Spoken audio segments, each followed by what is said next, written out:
Alors, avant une première question, moi j'ai une constatation, c'est que dans un langage très vert, on n'arrête pas de nous bassiner avec les écoles anglaises, les écoles étrangères. Je trouve quand même qu'en France, il y a une qualité de l'enseignement en termes de mode tendance qui est quand même assez exceptionnelle. Tout à fait.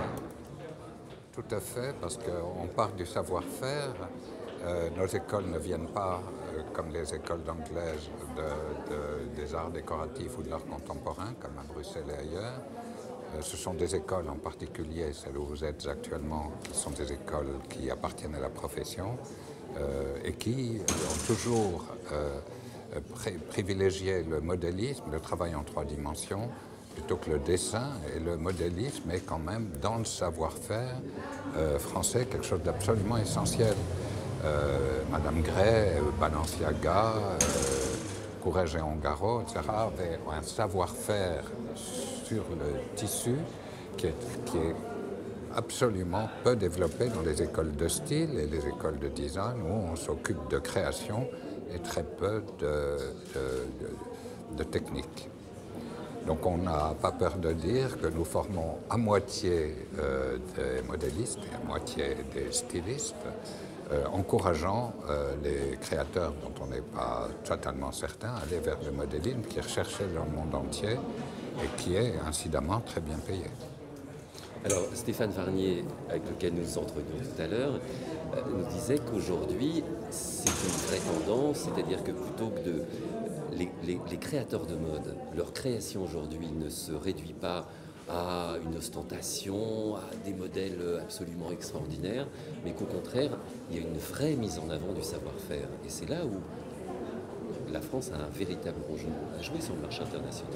Je crois qu'on a vu en France, en tout cas dans nos industries en général, et dans les grands groupes en particulier, mais également chez Lanvin, chez Balmain, etc., Balenciaga et quantité de maisons qui aujourd'hui sont dans une croissance exceptionnelle. On parle de 30-40% par an, c'est-à-dire des taux de croissance qu'on n'a pas connus depuis des décennies, depuis les années 60-70. Et c'est vraiment le savoir-faire dans ces maisons qui se vend. Le prix est devenu secondaire. Le produit est important, la marque encore plus importante, mais la marque tient sa spécificité dans le savoir-faire qui lui appartient. Et ça, je crois que Dior et Chanel l'ont démontré ces dernières années de façon incroyable. C'est leur savoir-faire qui explique la croissance de leur société. Et ça, je crois qu'en effet, la France n'a pas perdu cette spécificité.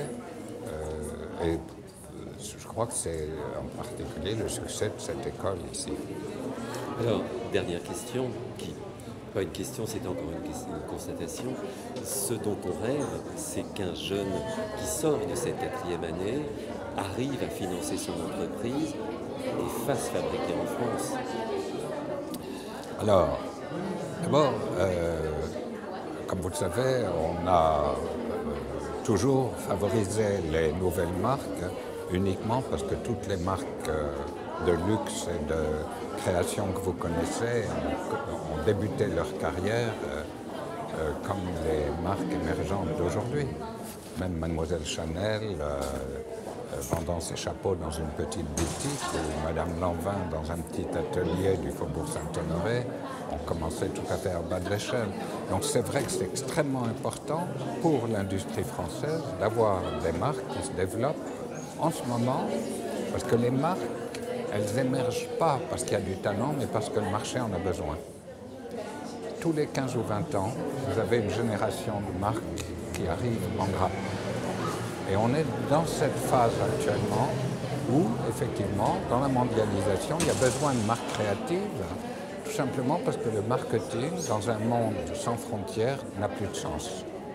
Et la différenciation devient fondamentale et la création et le savoir-faire sont au cœur de notre industrie. Et je pense que nous ne sommes pas, quoi qu'en pensent nos banquiers, nous ne sommes pas destinés à disparaître dans la mondialisation Nous n'avons pas l'intention de fabriquer en Chine. Nous exportons vers la Chine et vers l'Inde un produit made in France. Et bien sûr que ça continuera.